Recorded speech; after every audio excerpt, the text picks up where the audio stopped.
I hadn't seen my mother in 9 years. Not one call. Not one message. Not even a single text to ask if I was alive. And then last Tuesday, I opened my front door and there she was, standing on my porch like the past had never happened. In her hands, a folded piece of paper. Her knuckles were white. She smiled that tight, forced smile I remembered from childhood. But I wasn't a child anymore. And the paper she was holding? It wasn't an apology. It was a list of demands. But to understand what happened next, what I said that made her hands shake and her voice completely disappear, I need to take you back. Back to when I was the daughter who didn't exist. The one they erased. I met Marcus 9 years and 7 months ago. I was 24, working at a small marketing firm, and honestly just trying to survive the loneliness of post-college life. My family was traditional. The kind of traditional that isn't about values but about appearance. What the neighbors think. Who you bring to church. And Marcus? He was the most beautiful person I'd ever seen. Tall, gentle eyes, a laugh that filled entire rooms. He was also black. The first time I brought him home for dinner, I felt the temperature drop before we even reached the front door. My father barely looked at him. My mother kept asking if he was the delivery man. When we sat down to eat, my sister whispered something to my brother and they both smirked. Marcus held my hand under the table. I wanted to disappear.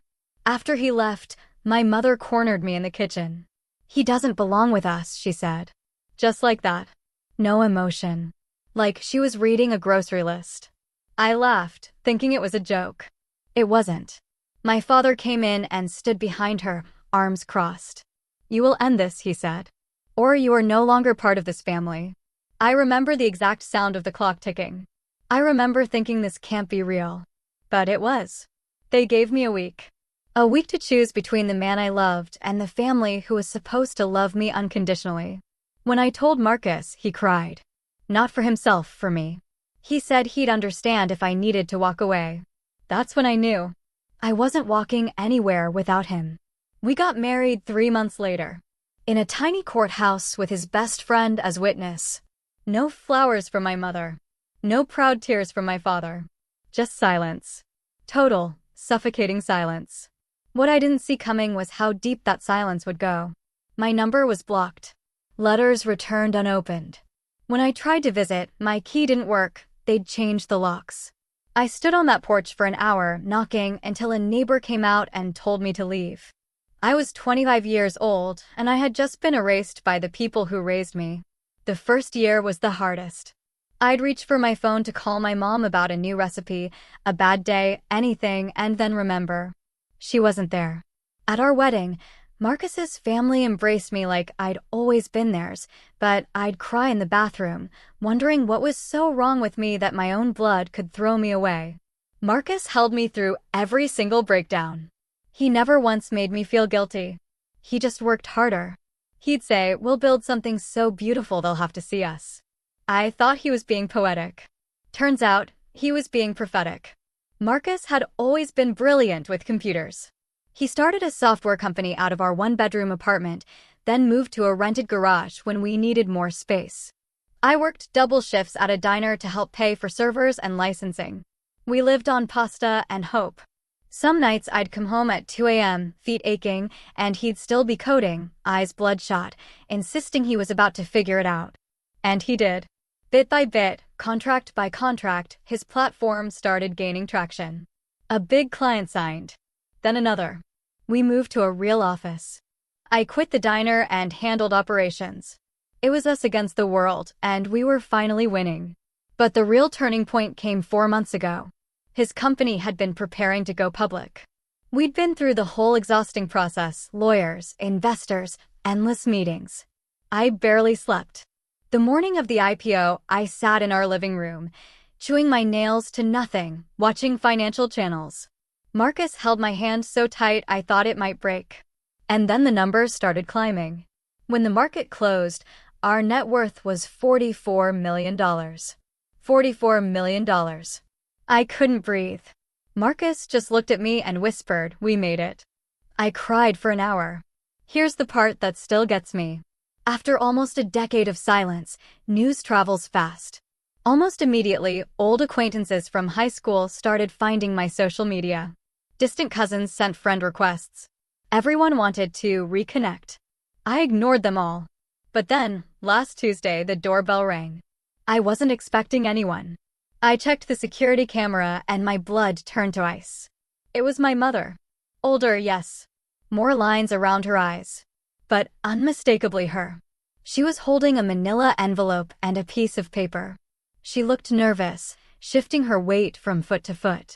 I stood there for a full minute, heart pounding so loud I could hear it in my ears. I thought about not answering. I thought about calling the police. But some part of me, the little girl who still wanted a mom, opened the door. She didn't say hello. She didn't say she missed me. She just stepped back, looked me up and down, and said, "You look different." I didn't invite her in. She didn't wait for an invitation. She walked into my home like she owned it, eyes scanning the foyer, the high ceilings, the artwork. Then she turned and held out the paper. "We need to talk," she said. "Your father and I have been discussing this. After everything we've been through, after all the pain you've caused, it's time you made things right." I took the paper, unfolded it. It was typed, numbered. Number 1, pay off all family debts, including mortgage and car loans. Number 2, purchase a new home for parents in a specific gated community, valued at no less than $800,000. Number 3, establish a monthly allowance of $15,000 for living expenses and damages. Number 4, a public apology for the embarrassment I'd caused by marrying outside the community. Number 5, a college fund for my sister's children, fully funded. I looked up. She was smiling. Actually smiling. Like she'd just handed me a gift. My hands were completely still. But inside, something snapped. Something that had been building for 9 years. "And if I don't agree to these demands?" I asked, my voice calm. So calm it surprised even me. Her smile flickered. "Well, then we'll have no choice but to make this a legal family matter. Public records. We're still your parents. You owe us." I didn't respond right away. Instead, I walked slowly to my kitchen, poured a glass of water, and took a sip. She stood there, waiting. Probably expecting tears. Probably expecting the daughter she'd broken. But what I said next, it made her hands shake so violently the list fell to the floor. And her voice? It never came back. Not for the rest of that day. Not for weeks. But before I tell you those words, you need to understand what I had already done. The evidence I had gathered. The trap I had set. Because the moment she walked through my door, she wasn't just facing her daughter. She was facing her reckoning. And I hadn't just been waiting for her to show up. I'd been preparing. I set down my glass of water and looked directly into my mother's eyes. The eyes that hadn't looked at me with anything but disappointment for 9 years. The same eyes that now gleamed with entitlement, calculating how many zeros she could extract from the life I'd built without her. "Mom," I said, my voice soft as a blade, "you just handed me the final piece of evidence I needed to destroy this family completely." Her smile didn't just fade. It collapsed. The paper slipped from her fingers and floated to the floor.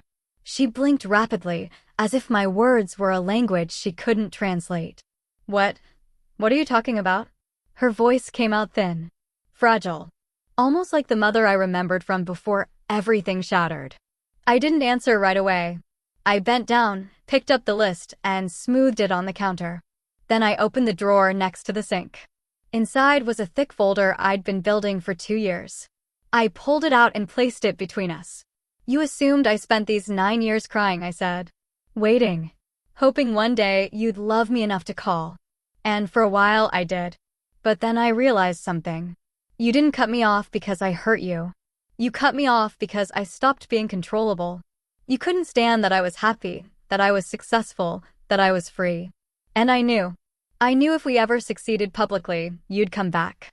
Not with love. With hands out. Her face went pale. She opened her mouth, but I raised a finger. So I prepared. I pulled out my phone and tapped the screen. Immediately, her own voice filled the room, playing from a hidden speaker I'd installed in the foyer. "We'll have no choice but to make this a legal family matter. Public records. We're still your parents. UOS. The recording was crystal clear. Her threat preserved forever. I've been recording since the moment you walked in, I said. This entire conversation, your demands, your extortion, it's already uploaded to a secure server. And it's not the only thing I have. I opened the folder. Inside were printed emails, screenshots, and sworn statements.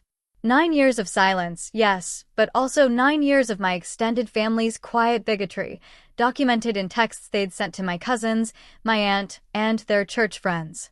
Messages I'd gathered through people who eventually grew disgusted by what they saw. There were details in there about my father's real concerns about bloodline purity, about my mother telling relatives I was dead to them. The hate committed to writing. But the worst part for her was yet to come. I pulled out a single document with a crest on top. It was a certified letter from the state attorney general's office. My mother's eyes locked on it, and her whole body went rigid. "What is that?" she whispered. "You remember Dad's little construction business? The one he bragged about at church potlucks." I tapped the paper. Turns out he's been embezzling funds from the church renovation project for 7 years. Inflated invoices, fake subcontractors, cash kickbacks, $340,000 stolen from the donation plate. A private investigator I hired found everything. I sent a complete package to the AG's office 2 months ago. They just confirmed they're moving forward with criminal charges. His arrest warrant is being processed this week. She stumbled backward into the wall. Her hand flew to her chest. I saw her mouth form the word no, but no sound escaped. I didn't stop. I couldn't. Every buried scream, every night I'd cried myself to sleep, every anniversary of my wedding where I'd checked my phone hoping for a miracle, it all poured out in a voice that was calm. Horribly calm. "You came here to threaten me with public records? Mom, by Friday, Dad's mugshot will be on every local news site. The church board has been notified. They're already voting on a full expulsion. Your name, your reputation, the family legacy you cared about more than your own daughter, it will be synonymous with theft and fraud in a community that worships reputation above all else." I took a step closer. Her hands were shaking so hard she had to press them against her thighs. "You wanted money from me," I continued. "But here's what's actually going to happen. The house you're living in, the one you wanted me to pay off, was used as collateral for Dad's business loans. Those loans are now being called in by the bank because of the investigation. You'll lose it. The cars. The savings. All of it. And my sister? Her perfect little family? She's been named as an accessory for managing the fake books. Her husband is already cooperating with prosecutors for immunity. He's the one who gave me the first tip." A sound came out of my mother that I've never heard from a human being before, a low, keening wail, like an animal caught in a trap. She reached for the counter to steady herself, missed, and sank to her knees. "But I wasn't finished. You told me Marcus didn't belong with us. But he's the one who built an empire with me. He's the one who held me when I couldn't breathe. He's the one who told me to forgive. And I tried. God knows I tried. But you didn't just erase me. You erased our future together. You tried to make sure no one in our family would ever know our children. Well, guess what? No one will know you either." I knelt down to her level. Her face was streaked with mascara, her breath coming in ragged gasps. She looked at me not with anger anymore, but with pure terror. The power had reversed so completely she couldn't even find words. "The list you brought today," I said, holding it up, "isn't a demand. It's a gift to me. It proves extortion. Coupled with the recording, it's a guaranteed felony charge against you personally. I already have a lawyer drafting the civil suit for emotional distress, defamation, and intentional infliction of harm. That's in addition to what the state is doing to Dad. You're going to be facing your own indictment, Mom. I'll make sure of it." She finally found her voice. It came out broken, shattered. "Please, we're your family." I stood up, looked down at the woman who had locked me out of my own childhood home, who had told me my husband didn't belong, who had taken 9 years of my life and tried to return them as a collection notice. "No," I said. "You were my family. Then you became my case study in how hate destroys everything it touches. And today, you just became my key to full justice." I walked to the front door and opened it. Two people were standing on the porch now, not relatives, but a process server and a documentary filmmaker I'd hired weeks ago. The filmmaker's camera was already rolling. The server handed my mother a thick envelope of legal filings as she stumbled out, still sobbing, still begging. I didn't react. I just watched. And then I closed the door on the life they tried to take from me. Behind that door, Marcus was waiting. He wrapped his arms around me without a word. I could hear my mother's cries fading down the driveway, her world collapsing one step at a time. So no, they didn't just lose me 9 years ago. They lost everything they ever built on lies, prejudice, and stolen faith. And the last thing I saw through the window as her car pulled away was a news van turning onto our street, already chasing the story. I smiled. I didn't need to scream. I didn't need to cry. I just needed to watch. They tried to bury me in silence. So I buried them in the truth. And when it was over, nothing of them was left.